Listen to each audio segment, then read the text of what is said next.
Let's get ready to rumble on the chessboard, on the 64 squares. You are here with a GingerGM, another title Tuesday.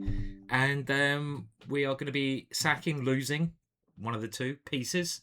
We're going to be attacking, hacking, whacking, smacking, backing, cracking, knacking, racking the pieces. And in the first game, we're playing Alena from, I guess that's Russia, because the flag is but dark. And is Alena alive? Is she well? Hello, Alena. Are you there? And hopefully she turns up and gives me a lovely head start on time in the process. That would be nice. And we'll have a bit of fun this week. I've noticed my rating dropped. I sort of had a drink on the Saturday and may have played quite a lot on the Sunday. And sometimes I can play fantastic when the rating is when I've had a couple of drinks, shall we say? But other times I play terrible, absolutely terrible, and the terrible came through this time. Well, this is a little bit sad because I do actually really like getting warmed up in round one. I'm very bad in the early rounds. I need to get the flow. I need to get my mojo riding. And I ain't going to be able to get a flow unless my opponent decides to play a move. So come on and play a move. Maybe she's doing a dirty protest.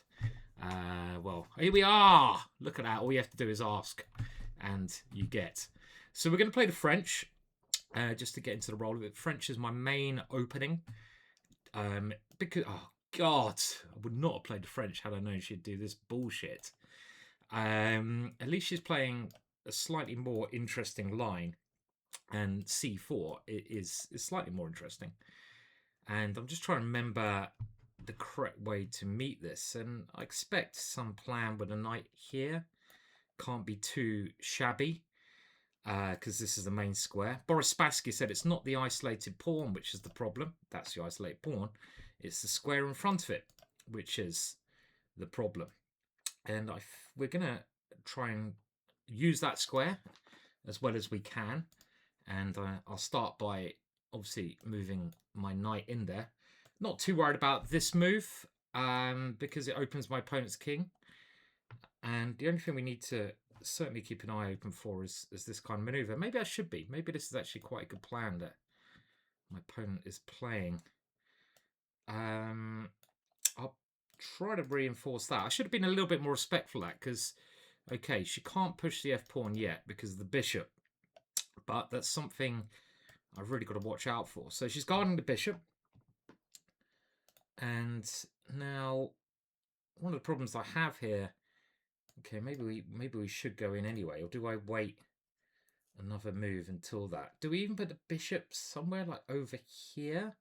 This is quite interesting because now knight e4 becomes a possibility. So now we will come into this square and just got to watch out for this. There's a lot of pressure going on these two squares, but she does have this f5. The kind of thing you always hope for when they start whacking these pawns up the board is that their king comes quite exposed and you can sort of get around the back at some moment with a cheeky queen slider.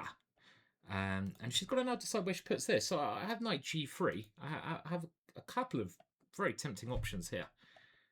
And knight g3 winning material is most likely the way I should start. But again, we've still got the problem with this one. And if I go f6, this is a little bit scary. But, you know, it is an exchange. And we still, I feel, have enough pressure against her other pieces to be reasonably okay here. And again, this is what we watch out for. So do we now, I think we should get rid of that one. And is my bishop going to be safe there? I feel probably yes. And one idea is to take the bishop and come to d5 because this pressure, as I mentioned, is a little bit frustrating. So my opponent gets rid of the knight. And now if I take, my bishop again is in trouble. So we might have to find a square for this knight. I would much rather like to take this one, but I don't know if I can. So let's go forwards, because the other idea is to get rid of a strong knight. Still, funnily enough, quite a complex position, even if I have that extra exchange. One thing I feel I've got to do this week, if you watch my last video, I played the 3-minute tournament. I don't know if I can do it this Thursday, but that was really good for just playing like on instincts. And I feel like that's something I should do a lot more Entitled Tuesday. You know, I talk so much rubbish, which is half the fun, surely. But the other half of the fun will be to do quite well. So I feel like I've got to play at a bit of a higher tempo. And sometimes just play moves without worrying too much. Just whack out the moves, you know. Right, so we still have a fairly balanced position, I'd say, because her bishops are strong. So I'm just going to try to bring my rooks to the middle. And at the same time, well, do we want to bring the rook in, or can we play here? Trying to keep some threats going. And I like the idea of controlling e1 because this file could be important. I mean, she's got this big pawn. I mean, I'm sure I'm better here, but it's not clear how much. And now I want to try to get in on the open file. You probably remember from last week that one of the... Do we come here? One of the key things I said when you have the extra exchange is to neutralize those open files. And when she moves the queen, we've got to find a finish after this kind of sequence. Do we have a finish? Should be a finish there.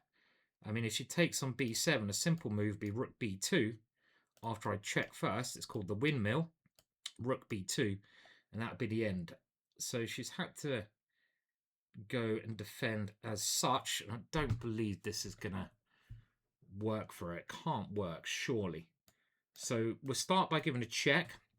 I can just drop the bishop back, but we've also got this check. There's a number of tempting ideas. This one she'll take here.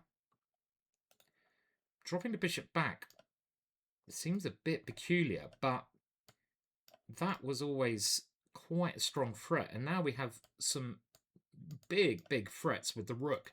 My rook is threatening to move in a number of directions, and they're all going to be very scary. And if she goes something like bishop b1, trying to do that, bishop some damage, I have a rook check. And she can't really attack this bishop anymore, because there I have a rook check. The circumstances have changed somewhat to last time, so I can't see how she's going to defend this one. So this is the simplest. We just grab the queen, grab the game, and well, I'm pretty confident there I can win that one. So a reasonably okay start there. I mean, she did give me the time edge at the beginning. Thank you very much. I will take it. And it's always nice to, I don't know, let's just have a very, I'm just sorry, I'll just have to remove some things here. Bear with me. A very brief jiffy so we can see the, there we go. And look at that, very high accuracy from me, which is nice. And we weren't really ever in trouble there. It looked like a pretty smooth game. I mean, this is where things start to go a bit wrong for my opponent. Queen d2. So let's see. Yeah, maybe you know, as I said, I probably should have treated some of her moves a bit more cautiously. And had she played h4, that's interesting. So it's all about this bishop. And this move she can't do because e3 is on pre, but she can use Harry. And it's always a good idea to push Harry, as we know. But I'm not in any serious trouble here. You know, it's a little bit of a minus. And at least that was a more interesting exchange French than you know, could be. And going back to the opening, probably here I need to not come to h5 because this g4, which I was very happy to see, but I changed my mind now, worked out pretty well. So I like the idea of keeping the bishop, and out of the suggested moves that the computer's suggesting, you've got to have your own mind as well. I think I'm preferring bishop e6 the most, because that threatens just to make some exchanges and take the pressure off the bishop on b3. So if I get that again, I would seriously consider playing bishop to e6. And here we have the players, some ginormous players. Was it last week or the week before I got Magnus in round 2? Oh my gosh. Who knows who I'll play in round 2 here. My ratings drops, probably not someone as strong, but it will surely be someone strong. It'd be nice to have a good title Tuesday. Haven't had one for a while. I haven't scored 7.5 for a long time, so come on. Focus. Started running half an hour about a month ago now, every day, with the idea that if I don't run for half an hour that day, I add it on to the next day. So if I forget to run half an hour yesterday, I've got to run an hour today. So tomorrow I've got a 15-hour run. I'm actually got to start doing a bit more exercise again. But running, I absolutely hate running. I'm too big to run, and I just don't enjoy it. Anything but running. I mean, this is just a horrible thing. The only good thing about running is getting some fresh air, but it's normally just me gasping for breaths rather than fresh air, and then looking like this sumo running around because I've only got shorts as well in the cold English weather. It's just not fun running. I mean, one of my best friends running marathons all the time, and Jesus, it takes a bit of motivation. So I have a lot of respect for people who do run because it's bloody hard for big guys, shall we say? And I'm certainly one of them. Okay, so we're in like Flint, and of course we're playing someone strong as expected. But let's start. And let's just play normal moves. Now, are we... hello. Yeah. So are we going to... I'm going to try to play a bit quicker now. So let's go for the Tromp. We play this regularly in Blitz. And now we're into a Torre. And the Torre is something... This position I actually particularly enjoy playing. With this idea. And I had this recently in the Icelandic League. And my opponent is playing... an idea which I think is fine, but again, he has to watch out. He has to really play f6 at some point. Do we throw the queen in now? Why not? And when he does play with the f-pawn, this square is something I'm going to try to rush to get my knight into. So it can often become a bit of a positional battle. So there you go. He has to really break out with this move. And this is where he's going to try to break with this. And at the same time, if he goes there now, I'm really thinking about putting the bishop over here. And I'm very, very tempted to play that now. This is really what my opponent is edging to play. Now, bishop here. With the idea of taking here, I'm gonna try this out. It's a positional idea to get the e5 square, but I do like that bishop, so I'm not sure how this is. Another idea is that his one break is now stopped, so he comes back. So, of course, we take this square for our knight. And he's going to try to come here.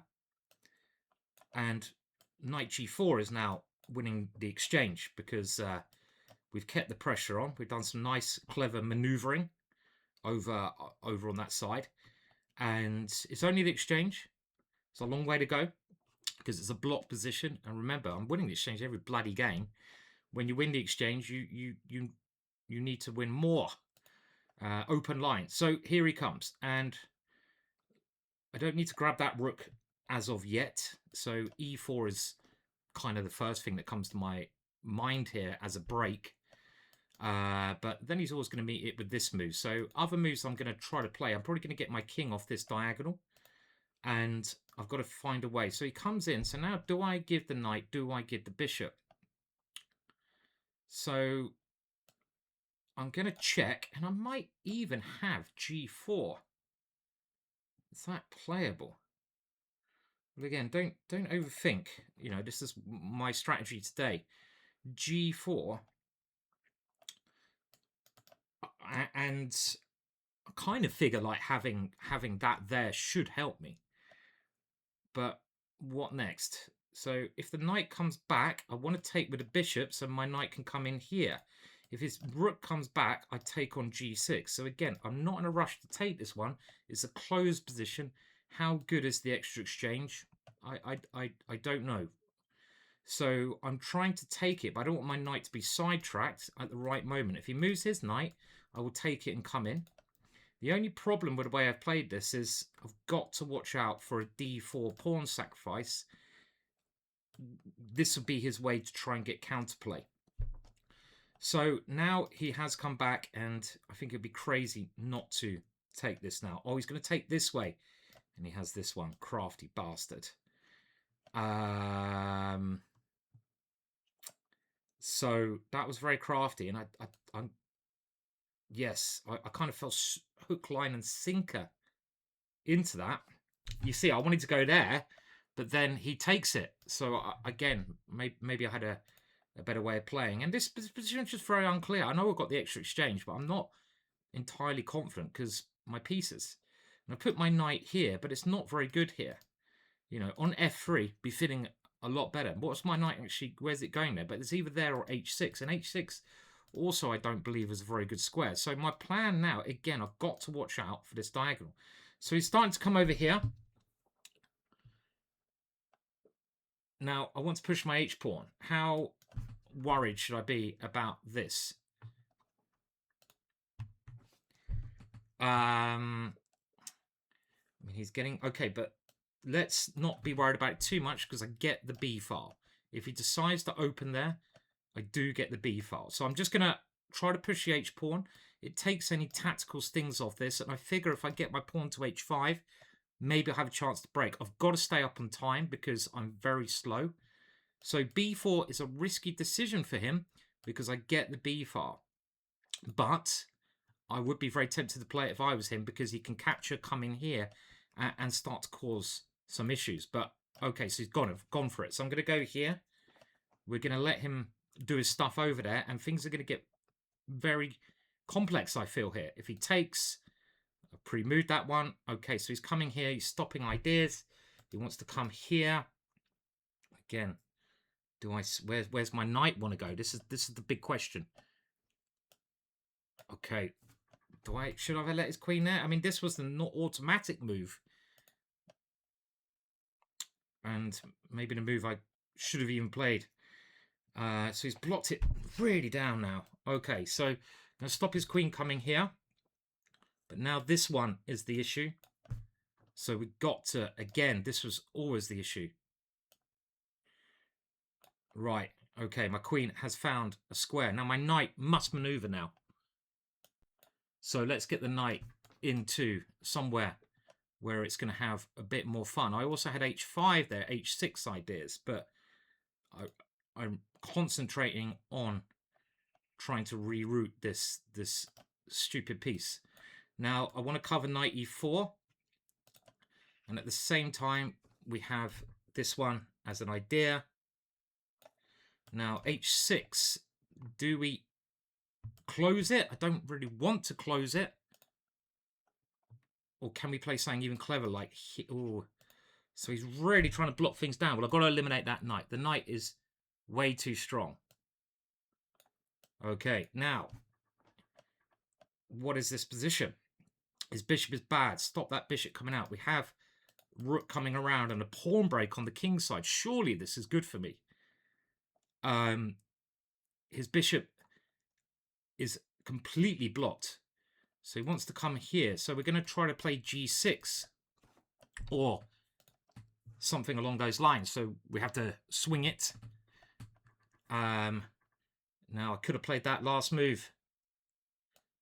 But let's see. Okay, here. He's going to go here. Is this his idea? And now let's stop e5 from ever occurring. We take our time here.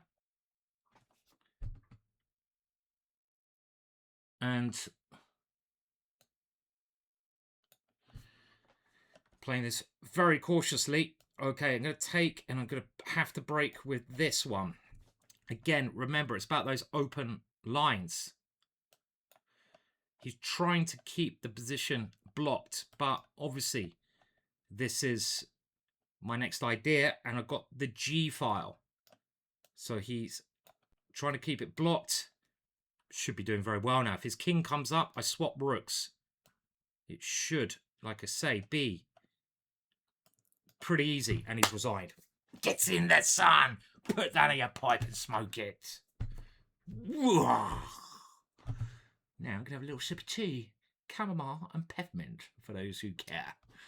And yeah, I mean,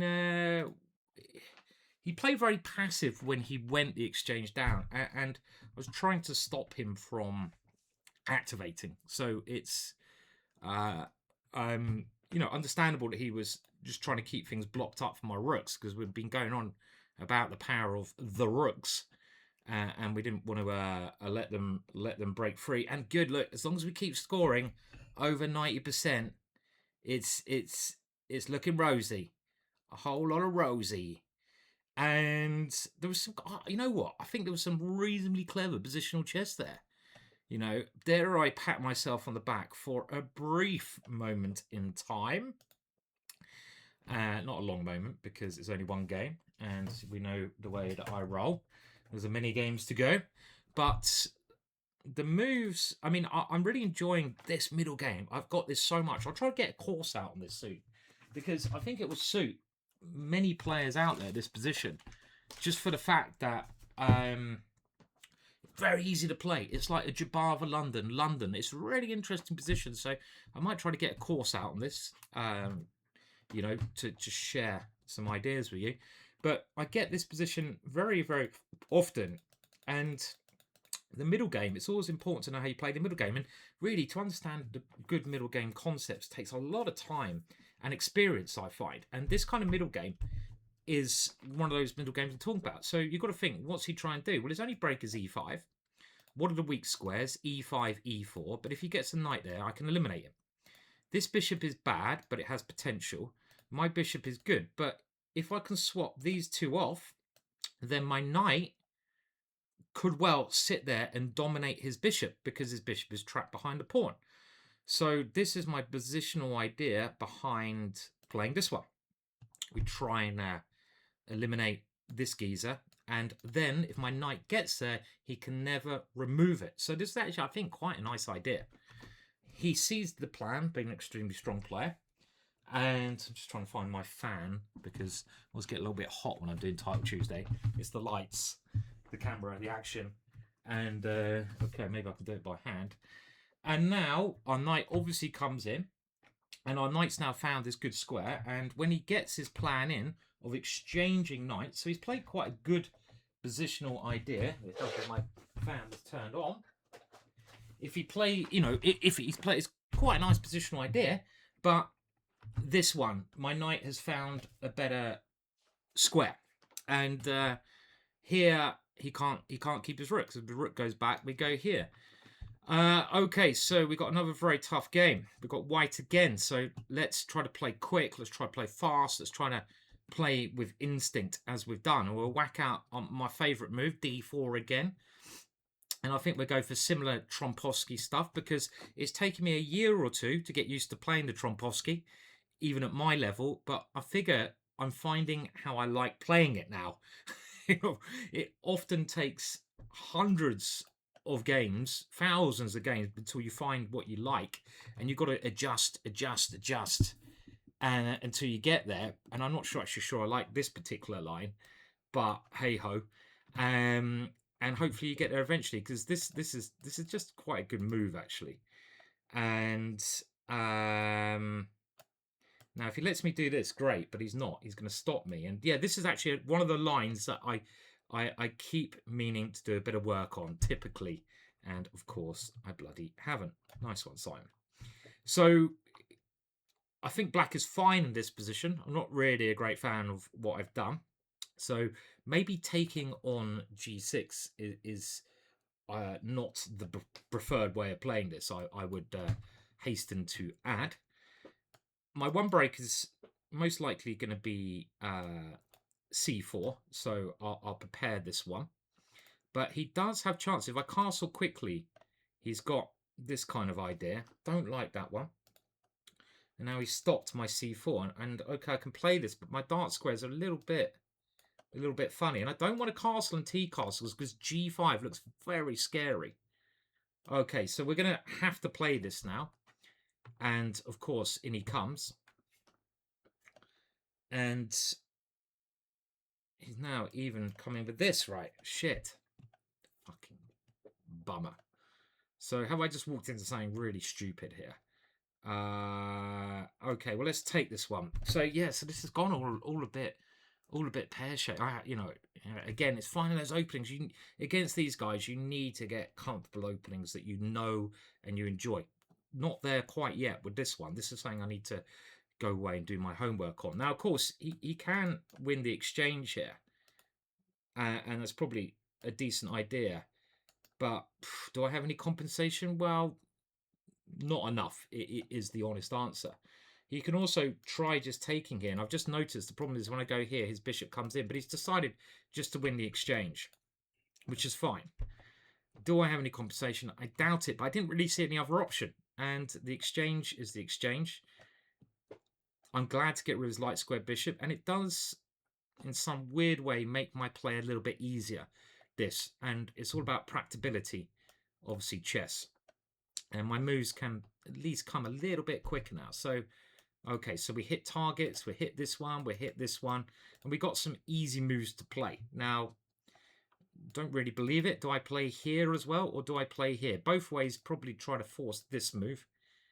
And I think I want to force that move because, yeah, it makes sense to do so. Because now we have this square, which, of course, we're going to try and move into immediately, and he's coming back and trying to defend. Now, can he play that now? I should have really, again, I'm playing very slack in this game. I should have taken more care, and we've allowed him to do this move. Very, very bad on my part this game. This is the problem I have sometimes. Keeping it up is a problem that lots of men have in chess, and this is tough now. I mean, it's just the exchange, isn't it? And I don't have enough pawns, and disappointing. Premature attaculation gone wrong, and we can still hope because his king is slightly weak, but it's really just a hope. If I can take the d file, okay, there's still some chances. It's all, if I can get this d file. His king a little bit weak. My king's a little bit safer, and that does count for something in blitz. You've got to stay optimistic, but giving him that exchange was not ideal. Come on, peppermint tea, made my day. So we're going to get the file. So now we have these always lurking, and as he's got the exchange, he has to win this. We come here, he comes here. I can improve a king g2. Maybe I should lock his pawns down. And let's go king g2 so I avoid any back rank check. Now, if he can swap a rook off, he'd be doing fantastic. Now, do we lock it down now? Or not? Well, I think we... So he wants to come here. Now, this one, anything? No, I'll lock it down. Got to play quickly. Okay, and we're both waiting. I'm happy to wait because I am got less material and try to keep up on the clock. Which, okay, he wants to come in here at some point. Queen here and here. This is a good plan. Now, if I come here, he comes check. It's a real problem. But he's still not threatening anything, no? So let's go here. I want to get my bishop around, and he's also wanted to get this in. Okay, yeah, it's problematic for me now because he's swapping off the rooks. Well, it has been for a while. I've defended reasonably okay, but now he's got the open file. Things are getting very tough, right? So my best chance is to just try and wait, but it's not looking good at all. Well, he's giving me a check. That's quite risky, surely. But he doesn't seem to be that bothered by it. Okay. And he can still go wrong here. But his queen is guarding my queen. But I've got him pinned up now. Got him pinned. I don't see how he does much here. King comes out. I take the draw. if his queen moves, I have this kind of check, which is incredibly dangerous for him. So he had to come back here. He's trying this, I suppose. Again, I've got to keep up on the clock. Got to keep up on that clock. I've got to keep my queen active. And just got to try to hold this one. He's the one who's got to win. I can't do anything myself to push this position.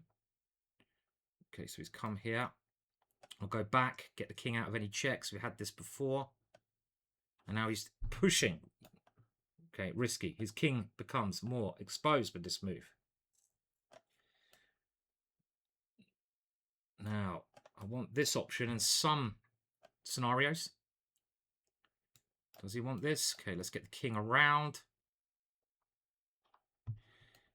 His rook comes in, right? So he's opening up those lines as we talked about before. Takes, the rook comes in. That would be really bad. Don't fall for that crap, Mr. Williams. So, okay, he's made good progress here.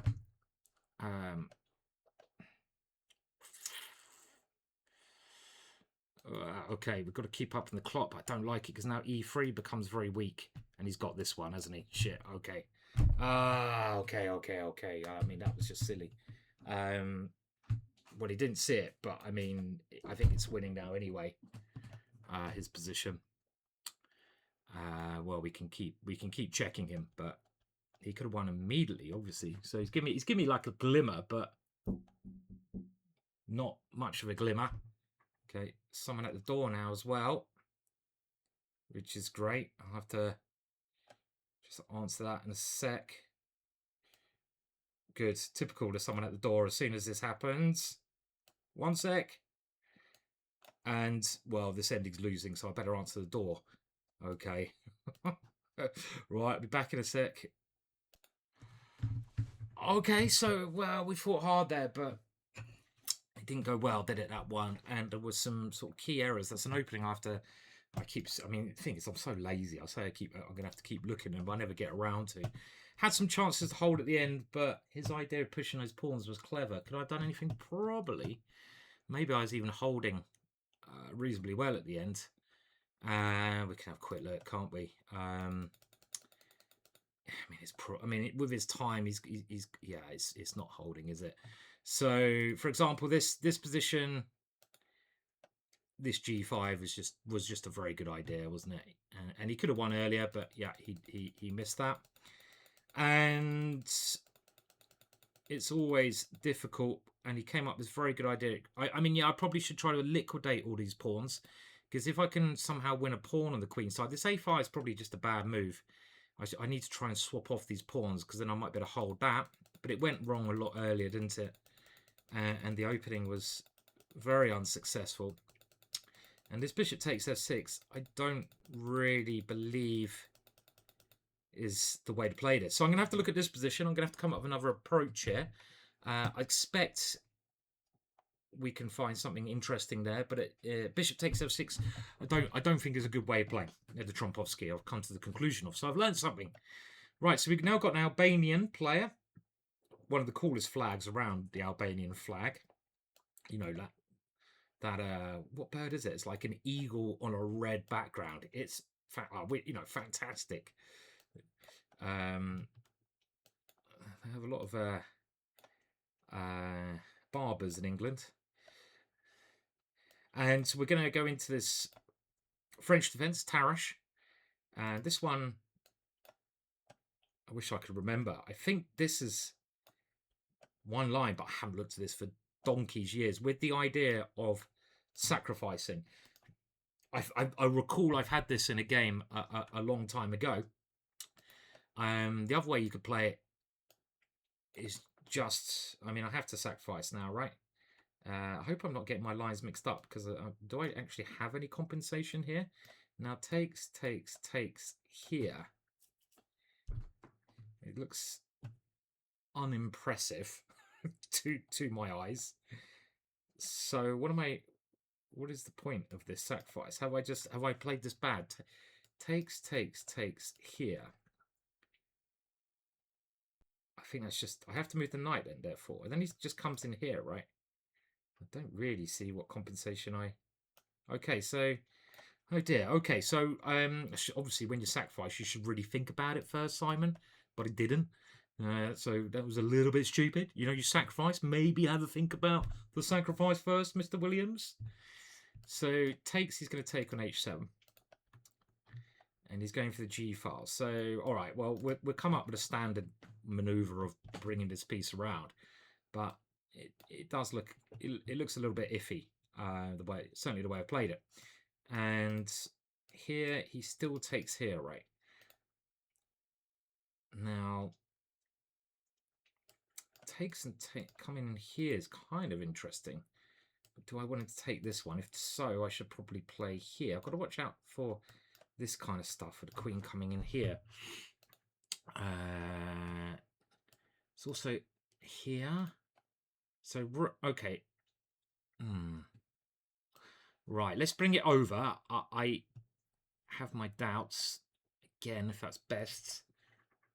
And he's just trying to gang up on that side of the board. So, right, now, is this just not going to work? Takes. His plan is quite strong. Okay, I'm going to have to get rid of this one. Yeah, okay. I'll have to, again, another opening which I just sort of I moved a little bit too quick here. I know I'm trying to keep up with time. My opponent really fast player as well. And the one thing I'm just trying to do is get this one into f3, hoping it will give me some compensation with a very strong bishop. But is that true or not? We'll find out. And I guess I'm g6. He can take it, right? So I have to play here. If I go g6, rook takes, pawn takes, then queen h6 or something looked like mate to me. Might not have been, but it looked bloody scary. So I have to go with rook f7 to defend against the threat. We have to now take this one. Or can we take here? Takes.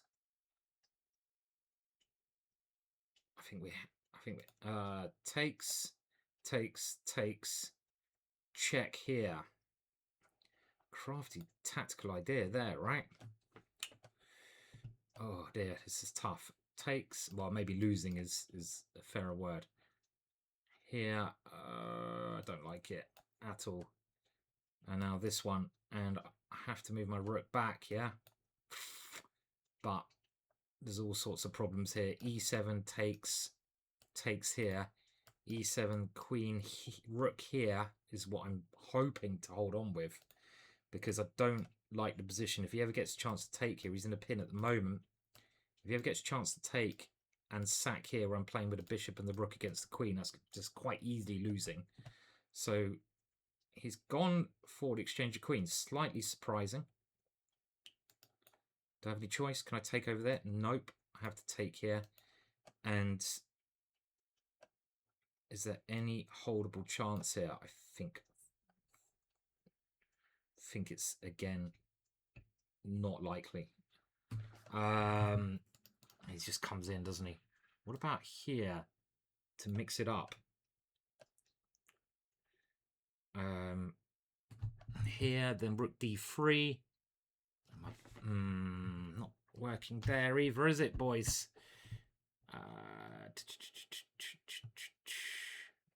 What's the material count? It's not great. Okay, just trying to think of a way. Okay, I mean, this must be losing. Must be. But what else? Because he's got these back ranks as well.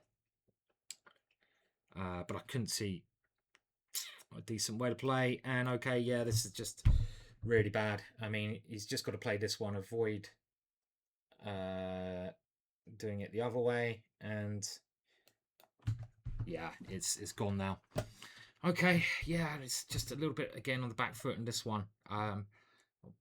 It's a little bit annoying, this one, because opening wise, I've had great success with this one before, but I just literally forgot it for a second, and it's kind of a mop-up job that my opponent's got to do now. And problem with these 2 rooks on the 7th, it's just far too strong. And he's got the extra rook on the 7th. He's just trying to exchange off a rook at the right time. And, you know, it's pretty simple here. But, you know, when there's a chance, you should play on. And there's some kind of outside chance here.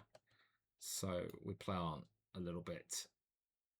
And it's probably enough now. Annoying. Okay, so back to the opening, just to remind myself of what to do. I'm on 50% after the first section. Not great. And if we go here, knight g4, h3. So e5 is just the move, of course. So I rushed into this idea when actually e5 is so logical. It's very annoying. Played it too quick. So after rook c1, I think you sacrifice on f4. But against h3, it's clearly too slow to sacrifice. But had I played e5, then things start to come to life, right? So very stupid of me.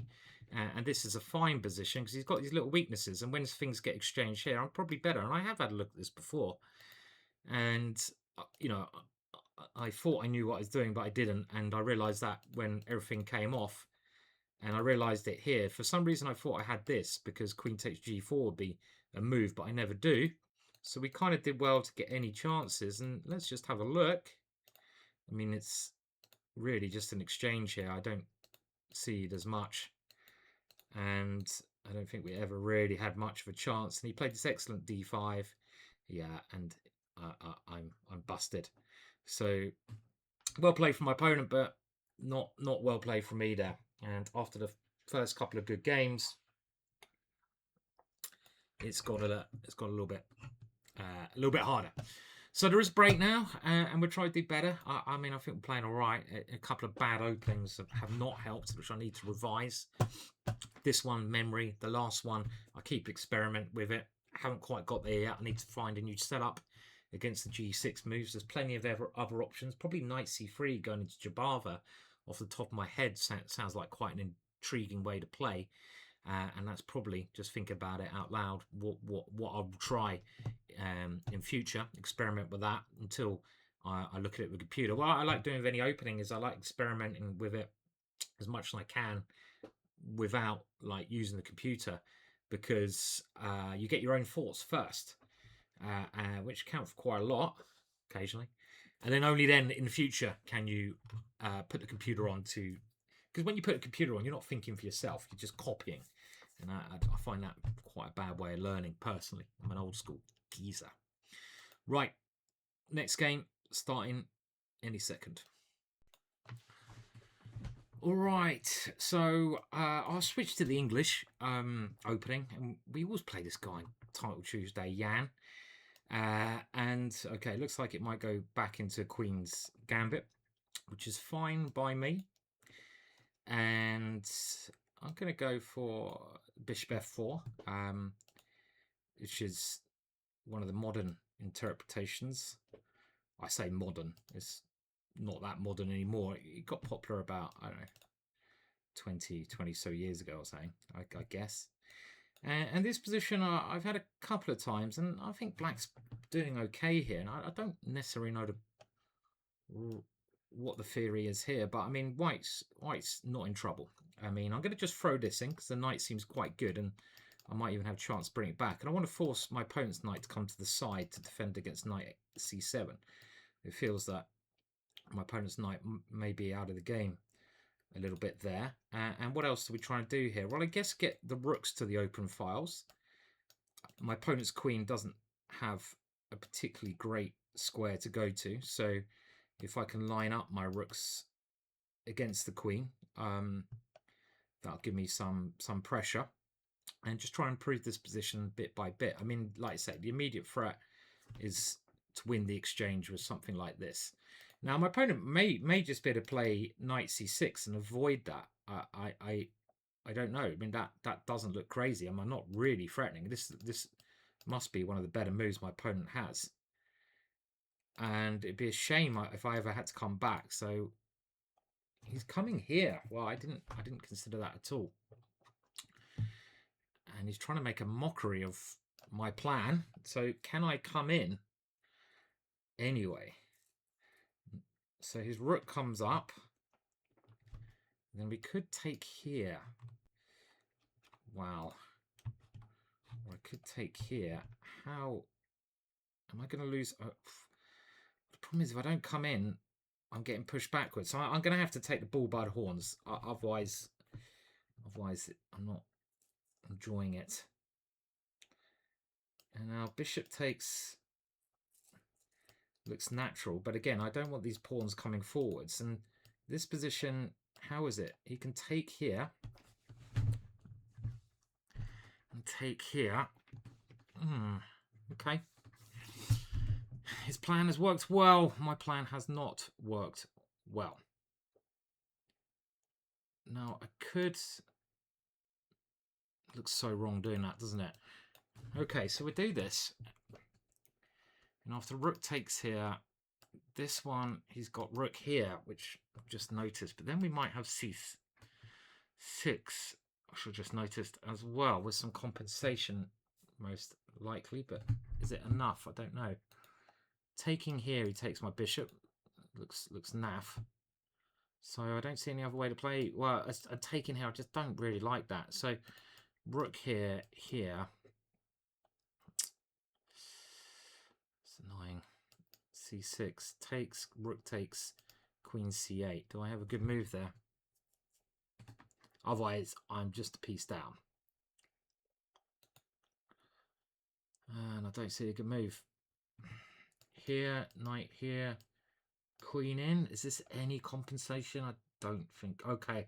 Well, I don't see anything else, and I've got to keep up on the clock. So we'll give this a go, but not convincing or convinced by this at all. So I'm trying to go rook d7 and push the pawn and try to make something with my one pawn, but he's got a piece for it. So this knight b5 idea was just nonsense. I thought it had some sense to it, but it was rather artificial because this whole plan is not very good. And can he just go knight takes here?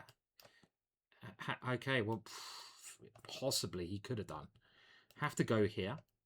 And now knight here and e5 is what I'm most worried about. But after the knight comes, I was hoping that queen here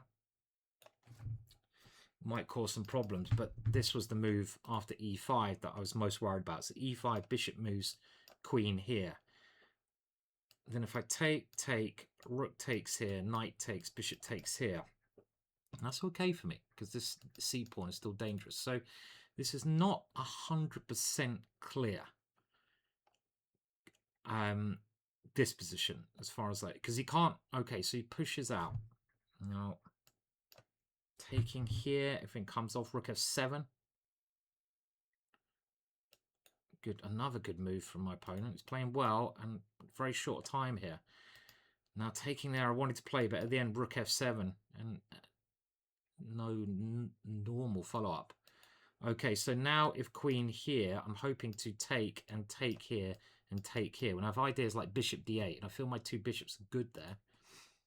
So this was a little bit risky on his part. And my threat here, don't think I have a threat. I'm just trying to stop my opponent from liberating. So can he just go here? Is this just sensible? And if I take, he just takes here and says, so what? Why not? Why can't he just do that? Well, then I can take here. So rook takes d7, maybe a threat in this position. Because if I can get this bishop, and I'm just exchanged down, but with this strong pawn, there's certainly chances there. So this is a threat now, which my opponent shouldn't. Well, I don't know how he defends against it. Here, is that his best chance to defend?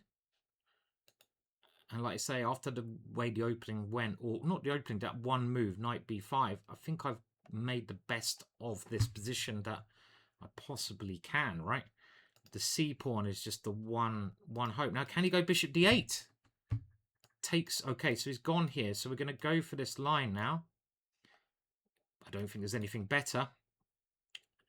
And after here, we have a very interesting position, don't we?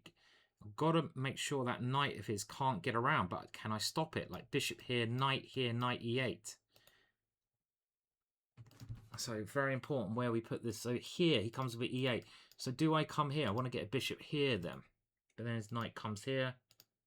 So here, knight here, takes knight e8. And we got some compensation, but don't think it's enough. Here, knight here, bishop here, knight here. No, I'm going to go here. Again, not...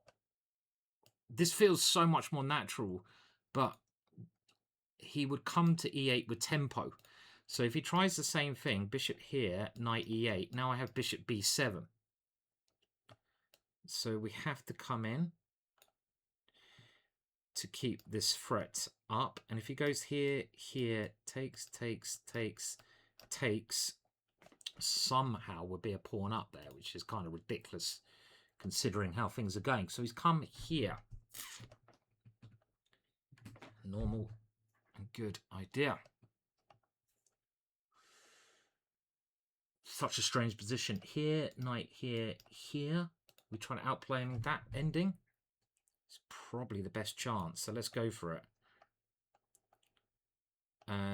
As in, when his knight moves, I come in, and then he takes either my pawn or my thing. And we get an ending where, well, it's so short time here. We get this ending, which, in actual fact, I feel should have some winning chances for me anyway, because we have pawns on both sides of the board. I mean, I might be completely disillusional here, but with pawns on both sides of the board, the bishop is quite strong, because that's how bishops work, right? They work on both sides of the board. So we're just going to try and activate. It looks, I mean, the clock is obviously the key thing. Now, if we take that, it's got better drawing chances. So let's keep the bishop alive as long as we can. And we want to get to b3 with the king. What do we? Now he's... Okay, let's try to keep his pawns on light squares, because then we might better hit them. And now I can try to come in and start grabbing some of those stragglers. But we want, again, to push that knight away. Okay, here, interesting idea. And now I have to try to get that knight so I can get to this one. Okay, and obviously his time is far too low, but a little bit tricky at the end there. A little bit tricky for him. So, well, we fought hard there in a tough position, and clearly that knight b5, he found a very clever idea. So, well, you know, well done to my opponent for finding that idea, but it is blitz chess, and sometimes finding these ideas, it takes too long. You know, it's better not to find a good idea. Just find an idea. So I want to go back to this position and just see what I should play, because I won't be playing knight b5 again here, because after knight b5, a6, great move. And I mean, how bad was this? It was very intriguing, and it's not that bad. So he takes this, and actually, wow, I can take on b6 here. Whoa, what a move. Unbelievable. I kind of thought my opponent was being extremely clever, but actually, I believed him too much. I should have spent a little bit of time and seen this possibility, which is not that hard to see. I believe my opponent too much. Okay, so knight b5, not as terrible as I thought, but it's still not the right move. I think queen e2 and just get the rooks here looks like the most human way to play. Do we take on c5 first? Something like this. And my opponent's quite solid, but I've got a small pool because of my opponent's queen. But it's not much, is it? It's not much of an advantage. It's not great fun to play this position. You know, I'm not hacking and slashing, but okay. And later on in the game, well, around about here, we can see I'm very much in the game, and I was doing fine. So we need to have this good middle section now, and I've got white again. It's going to be getting a bloody lot of whites, don't I? So let's go to play this one. And okay, here now let's try a little bit of experimentation, shall we? Shall we try? Let's try this one with this in mind. Now, this is actually transposed to a line of the Torre, which again is something I don't think anyone else has played. Knight c3, and this is a line which I've experimented with a handful of times, and came to the conclusion that I think white has pretty good compensation, because I love having this knight here, and my opponent could immediately lose. And now can I go here? Queen takes, knight c7. Whew, interesting stuff. So we're getting quick development, and if he goes a6, can I go rook e1? Takes, check, king here, knight here, threatening knight f7. Well, the question is, can I not play that? Someone, I have to do it. I have to do it. We have to go for it. We're sacking another piece. I've seen a beautiful idea. Rook takes here. You'll see it. King has to move because, and now this one, knight f7, checkmate is my idea. Now queen here, I have a couple of moves, like queen coming in here. I even have this crazy move, but I have queen here. I can move this knight. There's so many tempting ideas here.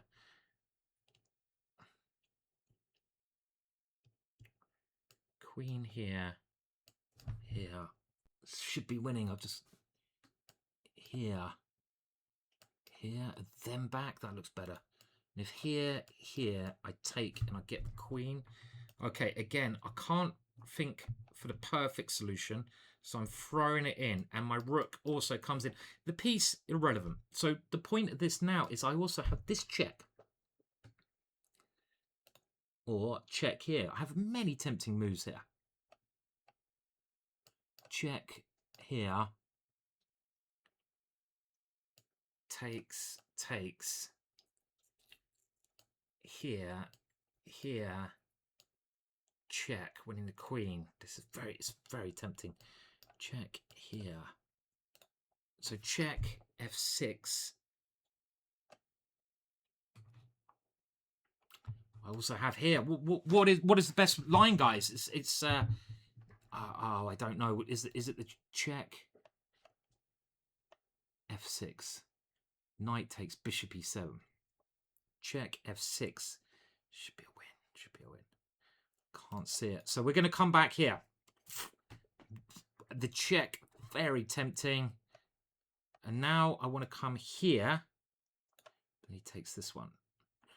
Okay, don't freak out. I've always got a knight jump.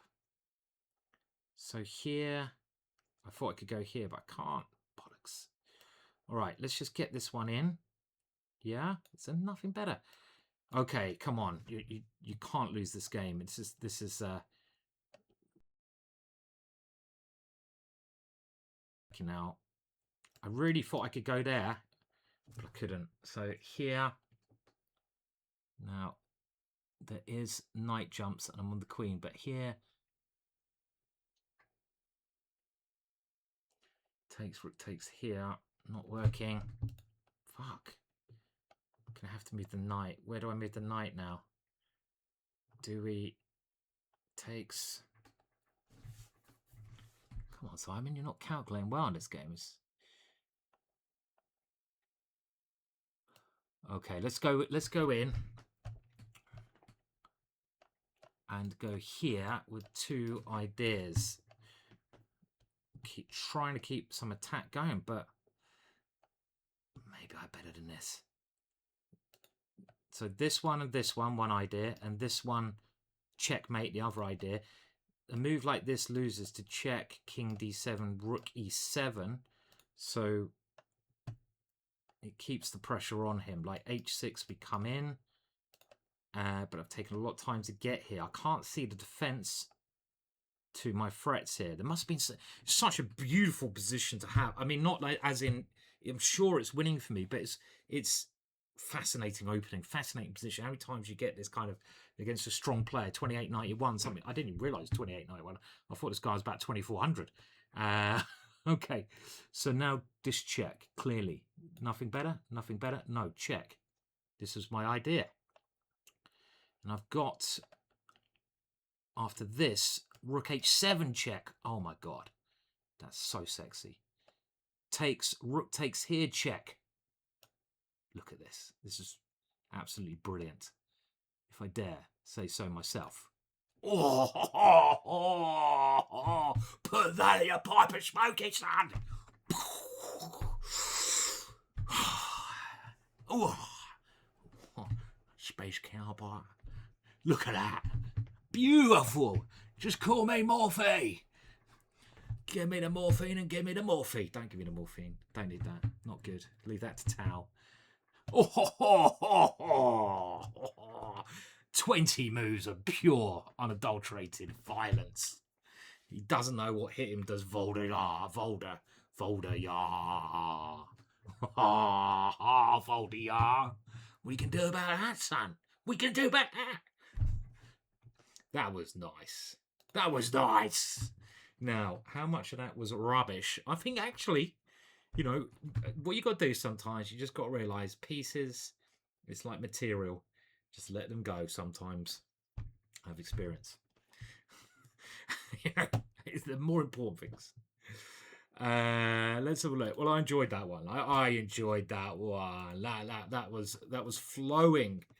And the computer says it was basically not particularly sound. But well, no, not about that. Look, it's always doing all right. Yeah? The whole thing is doing all right. But here, I dropped, and I'm always winning. That's still winning. But what did I miss? So around about here, it's going to be Queen F3, isn't it? And look. I mean, come on. These are some brilliant moves played here. It says castles is wrong. Oh, it says Bishop B5 is wrong. How could Bishop B5 be wrong? Let's go back, because this is a very fun game to analyse. And if we put the analysis on, a computer we don't always trust, it thinks Bishop C4 is better. I do not believe you. This is tempo, my friend. And now look at this. We don't even recapture. We don't even take... This is beautiful stuff. This is Morphe-esque. And now look at this. Boom, boom, boom. 95. Oh, the crowd is going crazy.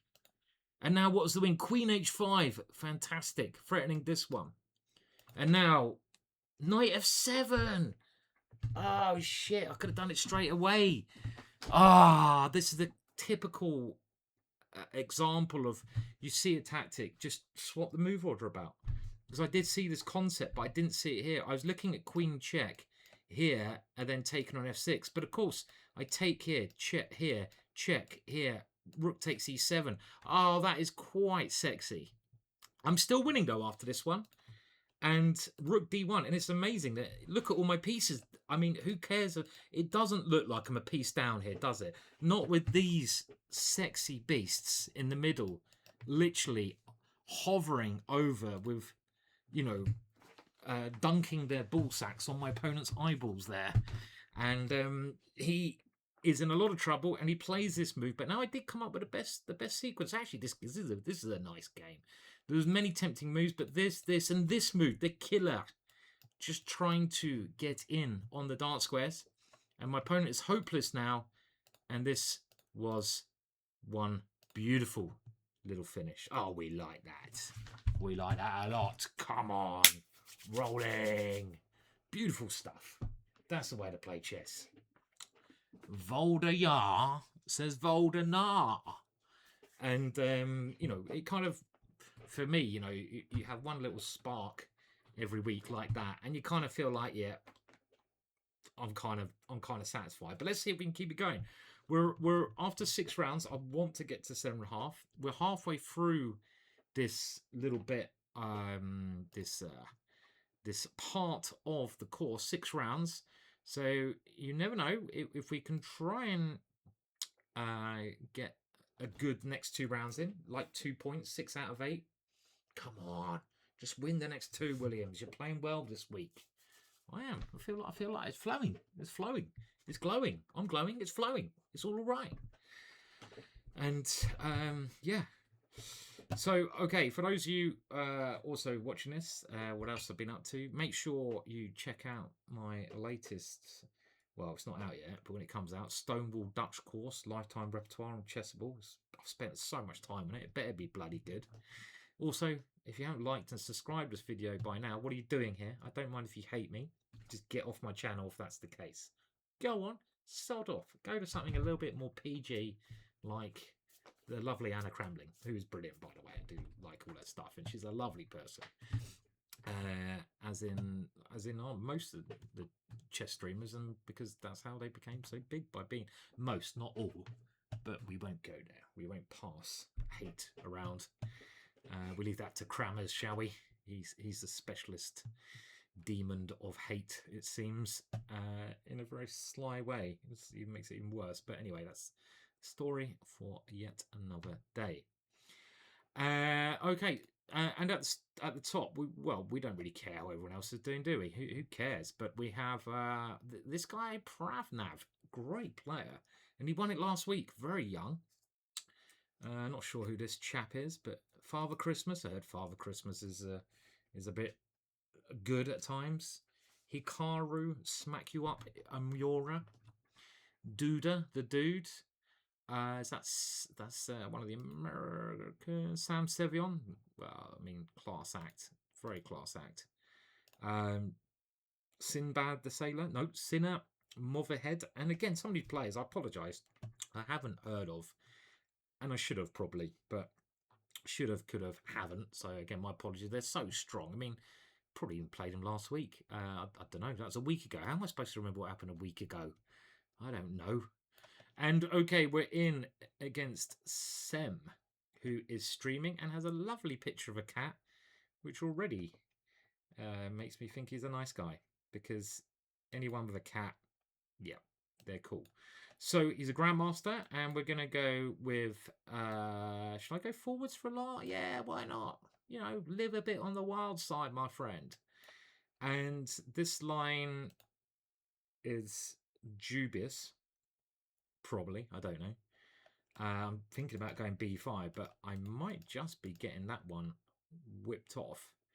And already I'm thinking, why the fuck did I play this pile of poo and not a normal opening? But okay, it's nice to experiment. Let's get the bishop there and not freak out. Now he's thinking about doing this, and frankly, that move scares me. How am I going to meet that move? Because bishop here he takes, and he's coming through. Only bastards played it, and I can't. I'm going to have to play here. I don't see any other option. I'm going to have to pretend I'm sacrificing here, when actually I'm most likely blundering. We have to get rid of this pawn. There's no option.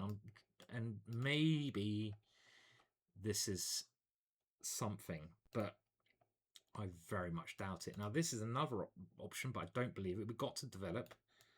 Threaten, that would be a bad move. This one or this one maybe, and we have a check. So I mean, bizarrely enough, this could be something. If bishop here, I castle, and he's pinned. So bizarrely enough, this could be some compensation. It actually looks like I know what I'm doing, but I don't. Don't ever be fooled by that illusion. It's just an illusion. I never know what I'm doing. Like anyone in the world. People who think they know what they're doing lie. I call them out. It's one big illusion, and we just stumble through trying our best. Not even trying our best at times. We just stumble, don't we? And we punt things. But as long as you do it with a smile on your face, it can't be a shabby thing to do, can it? Stumble with a smile. Like the guy in Usual Suspects. He was a bit of a stumbler. But he had a very nice golden lighter, is what I can remember of that. Okay, dokie. So I guess we should take this one. And this is a very strong piece. It's annoyingly strong. And I could therefore go and check it out. I'd love to be at a castle here. This one, possibly an option.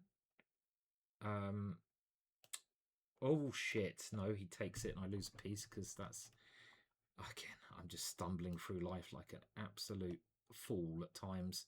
I want to get rid of this bishop because it's really annoying, but I don't know how. Do we do it with bishop here? Check's a check. Let's just see what it does. Bishop here, but then this one's a bit weak. Probably developing. This is I mean, it's so confusing chess, isn't it, at times? Who the hell knows what we're doing? King here, when he's got bishop here.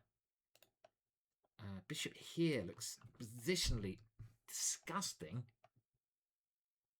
But I'm going to play it because sometimes looks can be deceptive. And it is positionally disgusting, because look what I've done to my pawns. They are screaming at me, you are an animal, and we no longer like you. But at least now my king can come up, and I've got peace play. The knight might be able to move at some point. The bishop is free, and his king's not 100% like laughing my name. So it's some possibility of happiness. And it's only a pawn structure. Pfft, pawn structure. Who'd care, you know.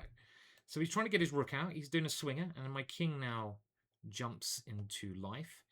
And this one, he comes here. So so I've got to try and use my pieces. So let's move something and threaten something. That seems like a wise decision. Now here maybe? Because again, I'm just going to keep threatening things. This is the way I'm going to try and play. Why not threaten things? And now there may well be better idea. I'd love to get this one out. I mean, is there something clever like rook here? Don't know. I'll just go h6 because I can't see anything better. And now surely I can just take this one, or have I gone completely doolally in the house? Can't I take this one? What's going on? Why can't I take that one? He's going to go here and pretend that, I don't know, someone's gone doolally, haven't they? Is it me? Probably. And here, let's keep going. And a pawn is a pawn. Yeah, so he has to play this one. Now king here gets out of the pin. I'm threatening a check with the knight. So that might give him a fright. And now some knight move. Looks ripe to... Okay, yeah, it's got to stop rhyming because I can't rhyme. I don't know how to rhyme. And now I've got to move a little bit quicker because I want to keep the time advantage. So defending the pawn, and I've got this pass pawn over here, which is my golden boy. I don't know if this is what I should be doing or not. It gives him the b5 square, so that's why we're sitting like so. And I'm just putting my pieces on like central squares. Now let's get the king out of any potential check. Safety, safety, safety. And try to maneuver this bishop away. If I go here, okay, I'm going to defend this one, but I'm not sure if this is the right thing to be doing in this position. Okay, what about I just try to ram this pawn up the board because I'm running out of ideas.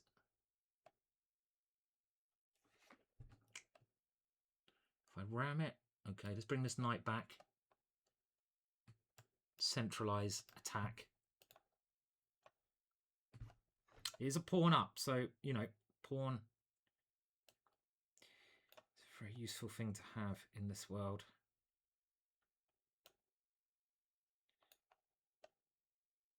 And I'm just sorry, I've gone quiet because I'm aware of how good I am at blundering.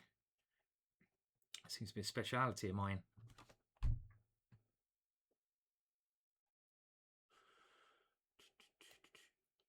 Still, I'll go back to ramming.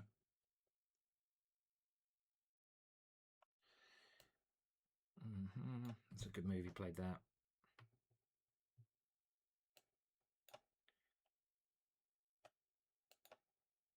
Fuck a duck. Fuck a duck. Fuck a fucking duck. Fuck you, you motherfucker.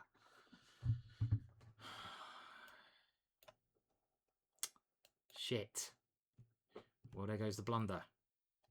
Oh, I can still fight here, but I mean, that was okay. At least now it's a simpler position to play. Is that good? Is it bad? I don't know. No, don't do that.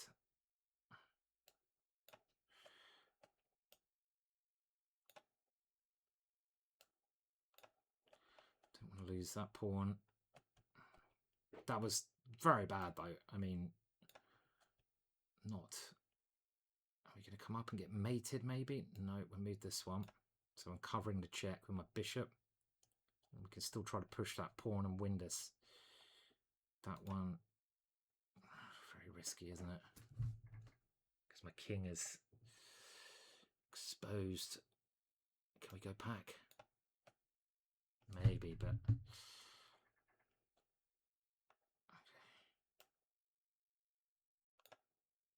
He's playing well as well.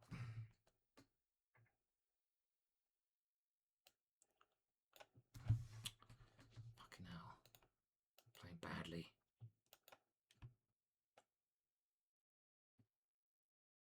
Gotta get my rook doing something better.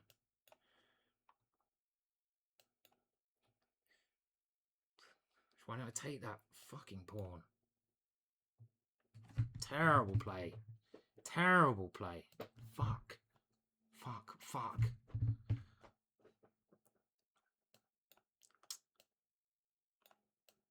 Ah.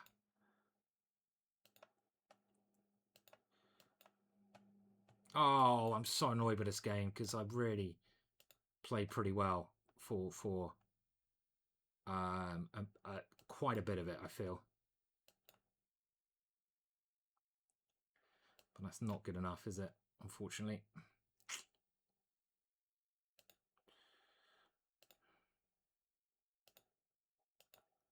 Ah! Oh! Just blundered. Again, it's getting a little bit short time. Getting a bit nervous and throwing away a fucking nice position. Muppet. Oh, just out. I mean, again, it was just outplaying him for most of the game. And then even my camera can't cope with it. It's gone blurry. Stupid camera. There you go. Okay, so disappointing. So, yeah, I mean, around here, it's just a simply a pawn. And we played pretty well, all things considered. As you can see, I should be winning this. And I'm getting a bit short of time, so I'm getting a bit twitchy. But I'm 40 seconds up on him. And I start to... like, you know, this one I don't think's right, actually, but I want to obviously just push the pawn. This was a good move. So if I'm going to do something, just go c4 now. Get rid of this straggly pawn. That was a much better way to play. Okay, we've got to win this now to get to 5, and then we still got that dream of getting a good score. So 7.5, one time, please. And feel like we're playing well, but it's losing a little bit of concentration at key times. So we're playing Rodrigo, who has a very long name, and we're playing classical Dutch. Let's just get into a nice, friendly classical Dutch. He's got to decide where he puts his knight, and I'm going to do my old favourite variation, which is this, and this line is something I came up with a long time ago. The computer doesn't particularly like it for black, but practically it's interesting. And the point is you meet his pawn breaks by pushing, like Lego. I call it Lego, you know, like the Legos fit in. He goes there, you fit in there. And you don't exchange, you don't open up lines, but if he pushes, you push the other one. And you try to keep lines closed. And with this one, we're going to Lego it, but we're going to take first. And this is the Lego move to play. See, we want to keep things closed. Got to watch out for a c5 break. We don't want that coming in, but we can play b6 to really cover that one. Maybe we have ideas of this as well. And I feel that this is a nice position for me, actually, because there's chances with the pawn and f4 against his king. And the standard procedure here will be knight c5 and bring. So let's do that. I don't think there's reason not to do that. Bishop f5, bishop d3 becoming possible. And obviously, if he takes here, I take here. Can he sack on e5? He can do, but I don't really believe it. Unless he can get a pawn push in, it's not good. And he's got to watch out for f3 if he ever moves his knight. So there's many little problems that my opponent could have here. Now, f3 here might be all right, but let's first pin this knight down. And I'm just wondering if there's an f3 trick after that. Bishop here, and then bishop somewhere. I don't think it works. I think he can come in. I really want this f3, but can't see it working. So this is f3, bishop takes. Can't see it at the moment. And he wants to move his queen and then take my knight. I'm going to go b6. This is a bit of a wet move. It feels like there should have been something better than that, but I can now always take back with a b pawn, so it just consolidates any problems. If he ever takes here, I can take on e4. If I can get rook takes f4, I'm laughing. So I expect him to go like queen here, and then I want to get my queen to a good square. And the squares I'm looking at for my black queen are what these ones. So he's playing it slowly. Okay, didn't expect that. Probably not a bad idea. Now here, knight in here is a bit trippy. Here, takes here. You really should be getting takes. Okay, let's go for, now this bishop is bad though, isn't it? So be a bit careful. Okay, I'm going to go for this, and we're going to have to make mass exchanges on e4, which I'm not too happy with. Now takes. I don't have anything clever there. I'm thinking I have to take this one. Takes. He takes here, and then my queen comes over here. But a lot of pieces get exchanged, so his position maybe becomes a bit easy to defend. So my idea now is obviously jump in. Still better position for me, definitely, because I've got this rook a3. And we don't want to exchange queens because we're playing for f3. We're playing for mate. He probably has to play f3 himself now. And then I'm going to try to come in the other way with my rook. If he doesn't play f3, queen h1 is just frankly embarrassing for him. So he shouldn't do that. g4, my queen can drop back, and these two pawns are very strong. I'm not very good at clicking on the right squares, am I? Hopefully you get what I mean. But this is still tricky. So is he thinking of c5 as the only break I should consider? Maybe this is better than rook a3 even, just to keep that under control and threaten a pawn. We'll see what he does. So here, okay, so this one I'm not as scared about because I've still got f3 as a threat. I guess he can't do this because I take the pawn. It seems like a safe pawn. So this seemed like an error to me because he's lost sort of a tempo. My queen has found a much better square than it was on, like queen d3, a threat. And I've got this nice pawn chain. As long as he can't break that down, my position is good. The only way he can try to break it down is with this. So he's going for it, but there are dangers involved. And the danger number one is his king. So here, okay, we'll flick this one in because we also have this now. Don't know if it makes any difference. Which one's better? Can we do both even? I don't know which one's better. We'll do this one. Now takes. Oh, the other one was better. Of course it's better. Here, takes here. That is crazy shit. Looks fun, yeah? For someone. Now this one, takes. Okay, it's... Oh, we'll go for this. It looks fun. It looks fun for someone. I don't know who. And I'm just sacking... Well, not sacking, because I'm getting a lot of pawns. We're playing for this, right? Now, if he takes here, I'm also thinking bishop h4. That is fucking wild. Takes check. Oh my god, this could be fantastically brilliant. Here, takes, king here, rook here. He takes my bishop. Can't see a win there. Bishop h4 is fantastically close to being here. Taking here is safe, but takes, check, king here. Wow, I can't see anything there, can you? This has got rook g1. I don't know. I don't know. Maybe bishop h4 was a brilliant move, but this looks like it could still be better for me. I've got to watch out for this d pawn because his king's weak. Practically, this is an easy move to play. But bishop h4, I'm kind of like, should I have spent another 30 seconds calculating that one? That's the problem. My calculation not up to scratch for some of these guys. And remember, this game's a big game for me. So we win, we're on 5 points. Still that dream of getting to that 7.5 one day.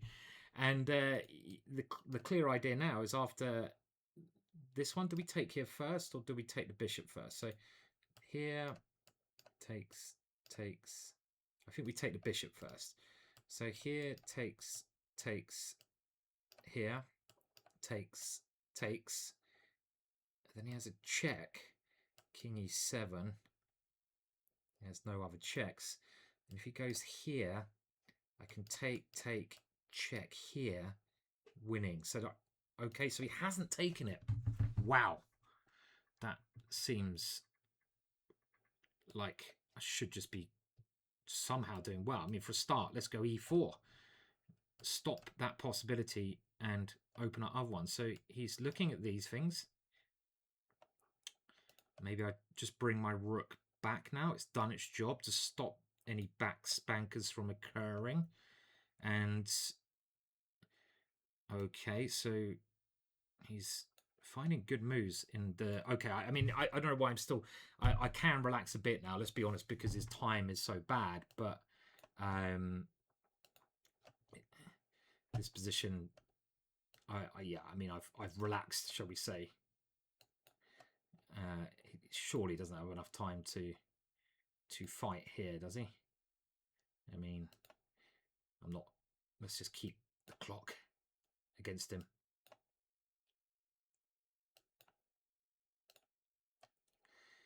And up we go. As long as I don't get mated, so that's probably not the most cleverest idea.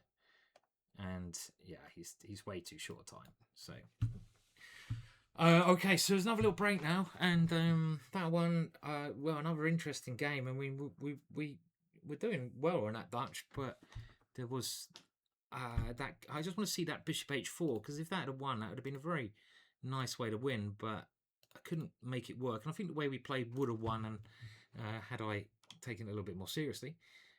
So just before we go to the break, let's move on. So we didn't.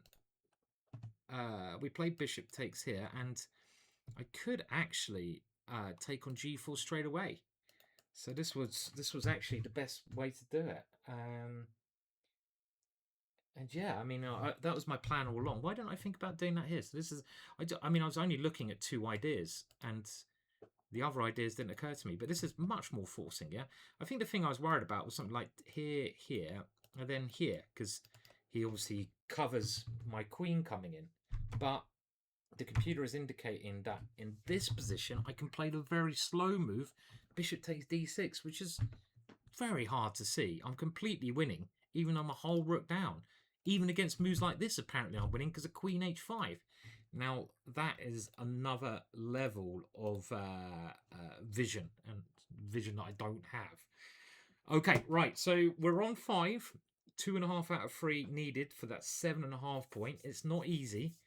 And, you know, it's just like so close at times, but yet so far. And I have thrown my normal games away, but we've also had some stonking games. So let's see if we can have some stonking finish at least. And we want to get some more tactics flying, don't we? And sacrifices going. So that was the aim. So let's put it into motion. Come on. All right, so this guy's good, you know, the guy I'm playing now. From Azerbaijan, is that right? Yes, it is, and we'll stick with the Tromp. You can't actually see the message on my screen. Maybe I can share it with you there. I get this every week, and it's basically from chess.com at Proctor, and they always say, can you please turn on your second camera, because you've got to have a second camera, and it's always turned on. I always get the message. I'm like, oh, come on, man. Come on, just, you know, the camera's there. But the last message they sent at least was a bit more funny, because it said, okay, just checking. It's like, well, yeah, okay, thanks. But, you know, maybe with Proctor they need to still make some small changes to improve it somehow. But at least it is a proactive way to try and stop cheating. Okie doke, so we're going to do this kind of thing again. A little bit different now, because my opponent hasn't castled kingside, if you remember the game earlier. So my opponent has more possibilities, and castling this way is a good possibility, I would say, because then we get a very exciting position with this kind of stuff happening. And it should be a bit of a race now towards each other's king. I guess g5 is the most logical move, and I'm going to try to come over here. There are other ideas. I don't know if this is correct because it's half my opponent's opened the light square bishop. I don't know if I should be playing this, but an interesting position nevertheless. If I was black, I'd just be racing, and it is a race situation. So our idea is to take, and then get rid of the light square bishop. So, okay, so you can play moves like this. We're not necessarily worried about the pawn, but I think we should capture here. Now, what does he take with? Does he open the G file? Does he come here? He comes here. And now let's get on with this one. Now, knight f3 is also possible. This is my opponent's idea. Where does my bishop go? Even over here to stop the G pawn from going. And if he goes with this, then we come more positional. So this is similar to those ideas we're looking at in that previous game. I'm going to flick in this move. This is a useful move to flick in. And now we're going to try to come in with our pieces on the dark square. So a knight coming here and a queen coming here. So my opponent strikes out first. Now, swapping queens, I don't really want to do that, but it looks very sensible here, correct? With a small advantage. If he takes, what am I catching with? This pawn, normal, but knight takes is not crazy. So he doesn't go for that, realizing that his position is going to be a little bit worse if he does. Now, bishop f7 intrigues me here a lot. His knight will have to come back. Okay, let's go for this. Don't want to get short on time. This is what's cost me. I'm playing well. He comes back. And now I really want this move. And then knight here if he takes. But he's got knight takes. So takes, knight d4. I like it. Let's go for it. So takes, giving up the piece. And now knight d4 if he takes my bishop. Now, if he takes here, I'd love to play this, but he just takes it.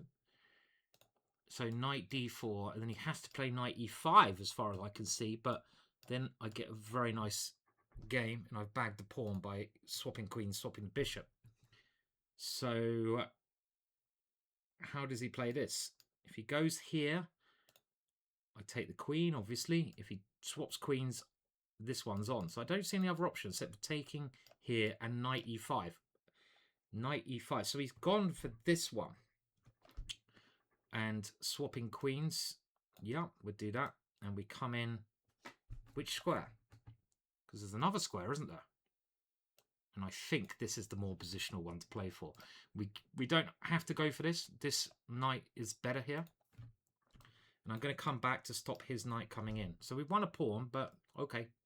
Game on. I've got a nice knight, but it's only a pawn. And if we ever go here, our knight comes loose. So it's still definitely game on here.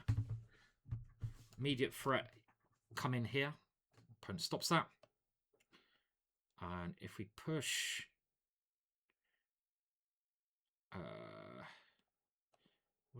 how are we playing this, guys? So it's funny. Okay, let's just push. I don't know. Rook here, here, here. So do I want to double up on the A file? I don't know. Honestly, don't know. I think I do double up on the A file. Okay, so we come here. I want to get in here now. A little bit risky because of knight b3. But I can't see knight b3 working. But okay, what's next is the question. And there's nothing obvious next up. So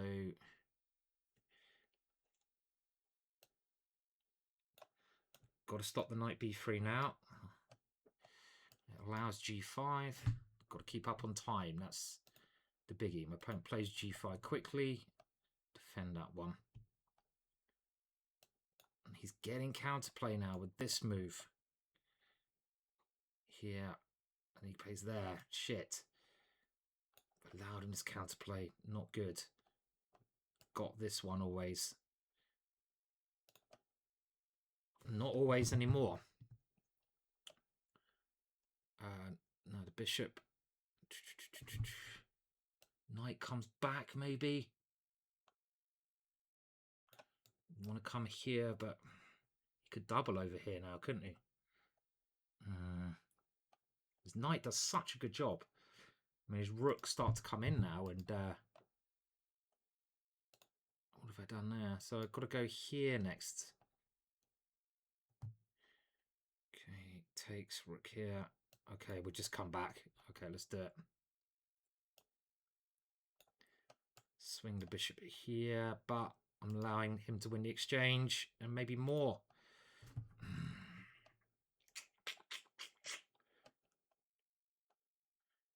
Check. When he comes, then I've got this check, so it's not so complicated, guys. He's done a great job of obviously not losing immediately, because my position should have been winning, and I've got this problem of some of these good players. You know, they have this expression: you have to beat them not once, not twice, a lot of times, and I'm feeling that here. So this check is coming. I think we have to give ourselves now a tricky decision. I've got to take and play e4 and hopefully somehow stop this pawn. But he's coming in here. Such a good piece, isn't it? It's bizarrely brilliant, this piece, you know. And now, can we get the knight to f3 to help with this pawn? I hope so. So knight comes to f3 now. My king's going to run up if it's checked. Fuck, am I getting mated?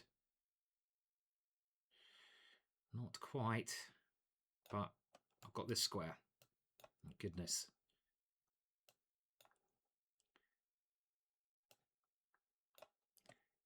Very complex still. And now he's threatening rook here. See where it goes.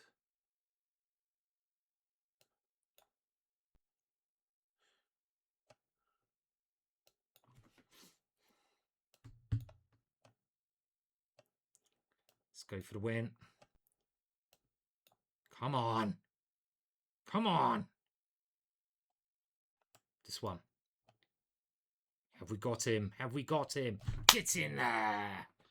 Put on your pipe and smoke it, son. Oof. Really want that 7.5 this week. Really want it. Really want it. We're so close. And we're playing, I think we're playing well. I mean, he fought back well. Let's be honest, that one. But that little system is doing grand for me, isn't it? That Torre, I think it's the Torre, isn't it? It's just winning me game after game. So when I get the openings I like, happy days. Just want to see the what the computer says, and you can see I'm never losing, and it was a wild game, and it had its serious ups and downs. Like here, I've dropped a major advantage, and here, and God, look at that. It's a real roller coaster, isn't it? I mean, how many times did it go up and down? And this is my first point where I've let something slip, because everything was going reasonably smoothly here. So let's while we wait for the next game, and you know, if we win the next game, we get 7 points, and that'll be a pretty good score. No, not this one. Oh, where's the game gone? Here it is. So we have to do that game review again, and let's not make sure that I don't miss the next round. So very interesting, and this is where it gets all crazy. How do I?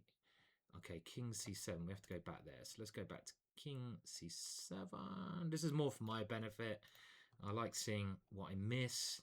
You know, seeing how the brain could work better. And actually, Knight G6 here immediately. Of course, that's a winning move because the rook doesn't have any squares. And also, I did mention this F5 move, and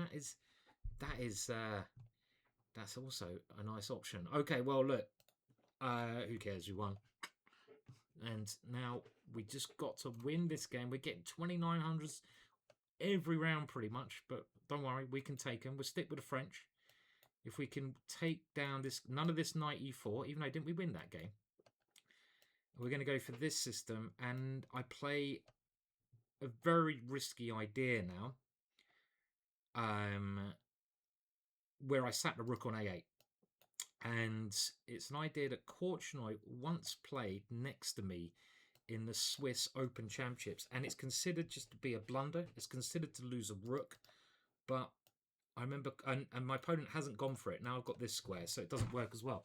But I remember I was sitting next to Korchnoi, the master of the French defence in pre-computer days, in an open tournament in Switzerland. I was watching him play the French, and I saw him play this idea, and I thought, oh, if the big man can do it, you know what? I can do it. And should I have gone there then? I don't know. So that was the figuring. Okay, so we got a French position, which should be perfectly okay for me because I'm breaking out in various places. And I seem to have a very compact position. We've got ideas of sacrifices here and everywhere, but it doesn't mean they work, does it? And I'm going to put this on. Oh, maybe this just helps him. I don't know if I'm helping him with my moves here, because if he goes here, am I taking twice here? This is what I want to play. Knight takes and queen takes. I think I will. Let's just double check. Takes. Queen d4. Is any compensation there? Well, the bullshitter inside me says yes. And the realist inside me says, what are you doing, you muppet? Okay, the bullshitter always wins, so we'll go for it. And the reason I don't know if there's going to be enough compensation is when I take his queen d4. And that's the key position. So I get 2 pawns for the piece. His king's in the middle. And if I can get my pawns motivated, give them a little kick up the bottom, they might start to move and cause some piles on my opponent's bottom. But he can go queen d4, and then I have to figure out what to do. That's what I'm mostly concerned about. And I'm thinking rook here, so I've got to get rid of this. If his knight moves, I come in here, and that's convinced me that this is just about playable. Because in that line, if he moves that knight, I go e5, and the boys start rolling with the king there. Very typical French defense theme. So queen d4 I expect, but then rook f5 to keep rolling. And I've got to move this knight away, and now e5 to keep rolling. Gain a tempo on the queen, and this is exactly what I was discussing a minute ago. With my bishop coming out with his king here, with this pawn rolling, happy. I'm happy as Larry. I've actually got a mate called Larry. He's occasionally happy, not as happy as one would think being called Larry. You'd think he'd be over the bloody moon, but he's not. He's not that happy for a Larry. He should be sometimes mildly happy. Larry would be a more appropriate name for him rather than Happy Larry. I think, you know, if you named him, I'd call him on occasions Smiley Larry. When he's down the pub, Smiley Larry. That's what I call him. Just in case you're wondering what I'd call my mate Larry. Right, Simon, shut the fuck up and play. Okay, bishop comes out. Looks normal.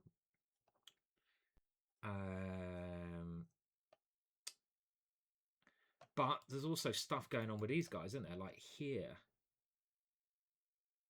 I don't know. I figured I like developing, you know. Developing's quite cool. It's cool.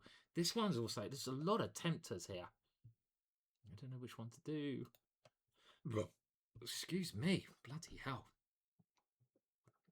Disgusting. That was the drink on. Okay, just move. Why am I thinking? Don't know about that one. As soon as I move it, I'm like, okay, now we have to do something to stop him castling now. Okay, this one was what I was hoping. Because here. And if he comes here, I wanted to go here, but then he's got check. All right, but now, he's got bishop here. Fuck. And that's annoying because he's now getting his king castled. Ah. Okay, that was disappointing. Disappointing.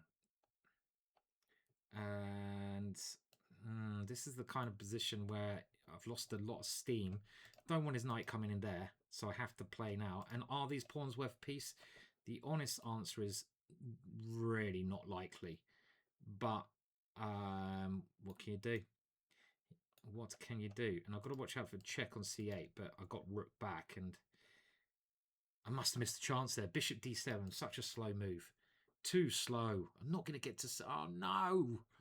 All I need is like at least half from this game to give me the dream of 7.5. So takes knight hit. Takes knight here scares me. I suppose I have queen here, but then he swaps everything off. I've got to keep the queens on the board to cause tricks. This check, I come back. He can start grabbing pawns, but I'm not so scared about that because then I can, you know, push them and pray. Also, just rook f1 is probably better for him. So I've got to come here, forced. So he is grabbing pawns. So I wasn't scared about this, but now he's played it, I am. So okay, let's push. I can't push that one, so I've got to push this one. And this gives me this check on d4. Key idea with this idea. If he comes here with a queen, I can come rook f4. So this is why I thought it was a bit greedy of him to push. And I've got ideas of the queen coming in this way. So this gives me glimmer. Rook here, check. King comes to the h file, I take there. He'd like his pawn to be on h3, not h4 for a change. And this was certainly not the correct way for him to play. Now, I even got this as not here, I haven't, Simon, have you? No. Rook here, there's no checks to worry about. Could rook come in here? Okay, play it quickly because your time.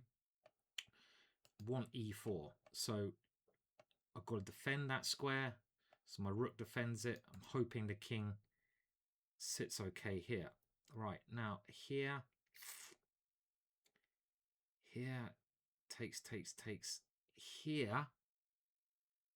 And it might be a draw because he checks. Not the end of the world, that. But we could try to fight for more than a draw. So here. And if I go here first, here. That could be a way to try and win. Let's try it. So I've got to check here. So we're trying to win very riskily. Very risky. Rook takes check, and he's got to put a piece here, and I've got e3. So this is trying to win, basically. Rook takes check, knight here, e3. This is he hasn't got any. Okay, so he's gone for it. And now if I take here, I've got rook here again. I've got to play this one. He's got this one. Defending. Okay. Let's see. He's got this check. Fucking hell. He's bollocks. He's found a very good way to defend. Bastard. Bastard. So, okay. So, it's now likely-ish a draw.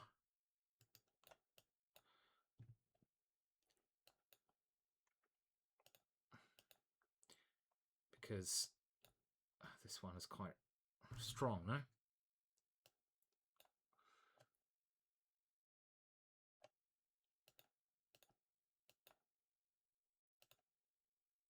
I'll play on a little bit. One move.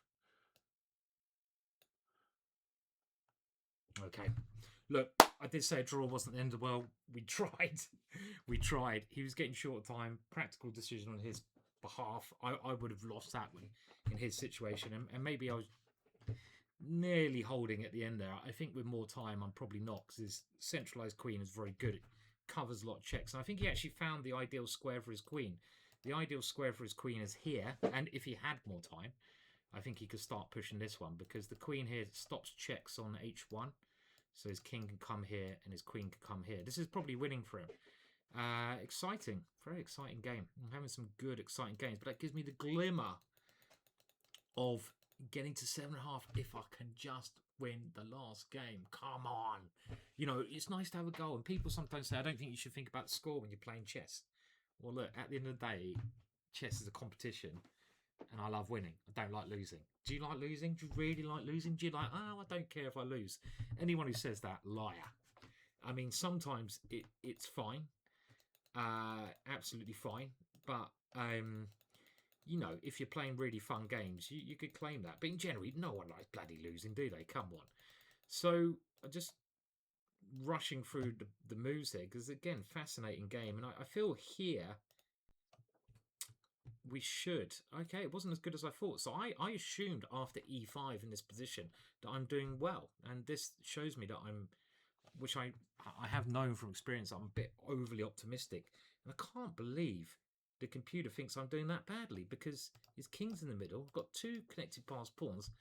That is surprising. I'm really surprised that the computer feels that here. I mean, what about this, for example? The point is he always has this check. So that's why. Okay, now this is a massive last game. Can I get to 7.5? And I'm playing another incredibly strong player.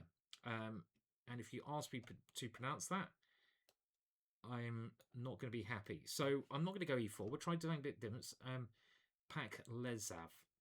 I apologise for butchering your name there, sir. Pakleza. Zbigniew. Okay. You know, we'll go for that.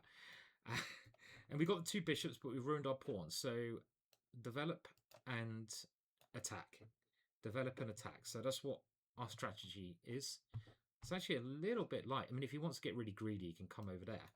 So let's get castled. And with the 2 bishops, we want to open up positions. So I want, I think, d5 to be a main option. So he plays it first. Clever idea. And now we're changing plans. The positions become more closed. That tends to favour the knights. But of course, I have this simple plan of playing on this square. So I'm going to give myself the h2 square for my bishop. This is a beautiful diagonal. And I'm going to try to break with b5. So he's going to try to break in the centre. So I want to stop the f-pawn from moving. And stupidly, I've allowed him to do this, which is really not very clever. So, okay, we've got to really watch out for this break now. We can't let him do that. And has he got this and this? Very possibly. Okay, but what can I do about it? Nothing. So we're going to have to let him do his little tactic. Could be a very clever tactic. Takes here. But I've got queen here threatening mate. Boom! Put that in your tactic bag and smoke it. Okay, so now we probably want to move this knight, right? To defend those ideas which he had. So the knight comes back. So if he goes to the same tactic, I'm happy. You can have my rook. Don't care about that. Not important. Because I get 2 pieces and a good position. And if he can't break, we build up. Takes, take the b file. Bishop, very strong. He's going to try and break out, but if he doesn't have the opportunity to play this move, he can't. So he's coming this way. And I'm going to come in and play f4. We've got to stop this move. Now the knight can come in. Got to eliminate it. Because of the pawn.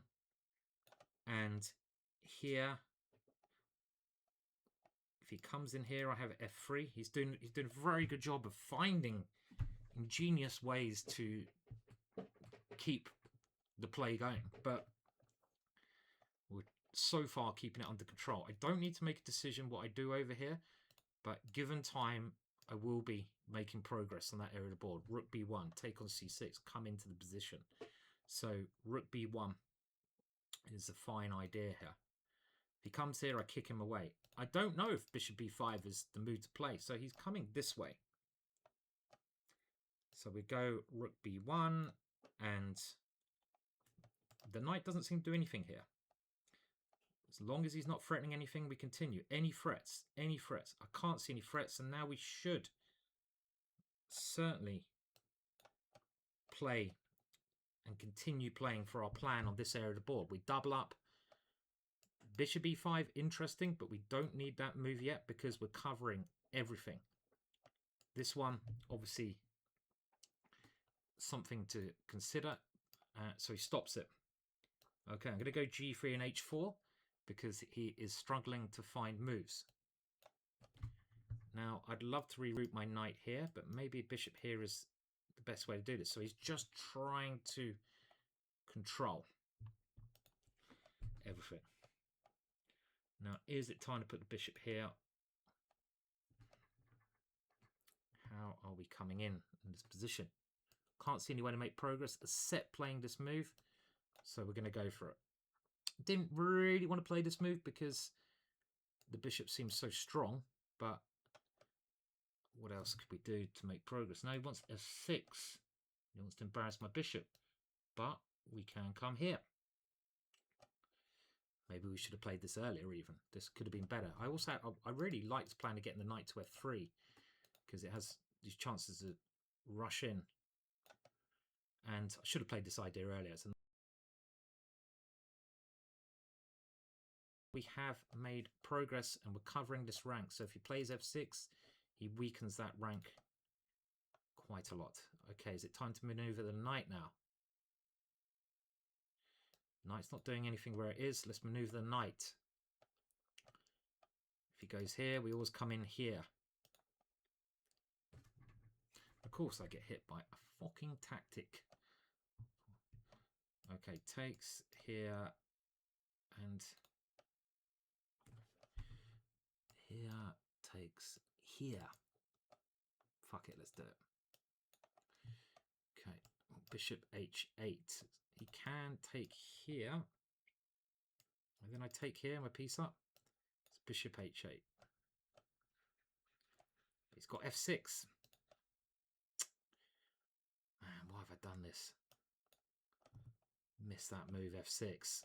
Missed f6. Okay, and now it's really anyone's game. From being a safe advantage, I've allowed this to occur, which is crazy. Absolutely madness. Okay, so we just have to punt now. Have to punt. Knight f7. Get the knight in. His king is weak, but we're punting now. Rather than having complete control, I've lost control. And that's the kind of thing that if it's a real game, I'd really hope I wouldn't do. But in blitz scenario, it's very easy to lose control. No excuses, because I shouldn't have done. Okay, I'm just threatening queen takes knight. Because I want to keep up on the clock.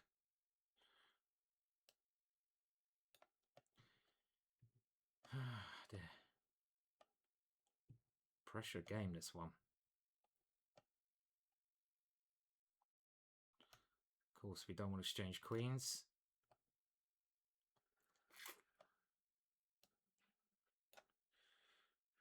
We don't necessarily mind exchanging rooks.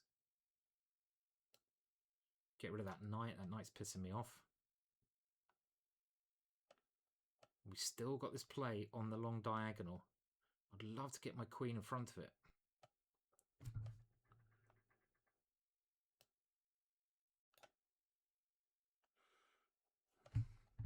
Want to keep up on the clock. Obviously, key idea. Now, can he take?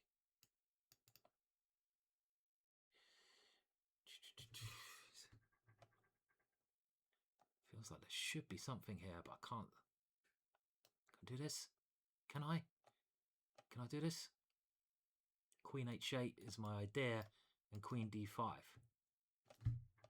But I'm a whole rook to the good now.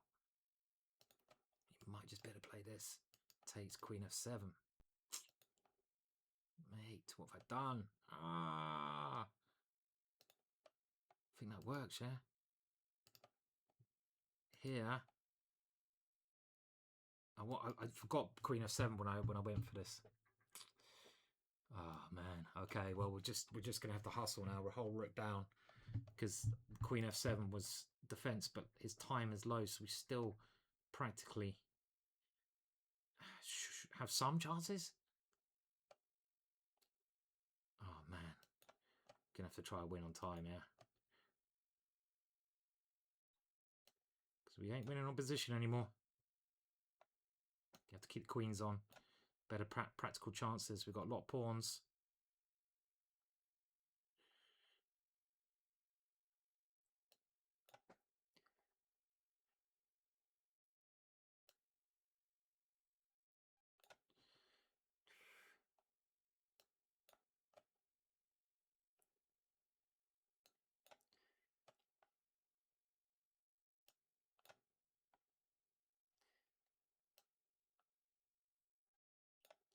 Fucking hell.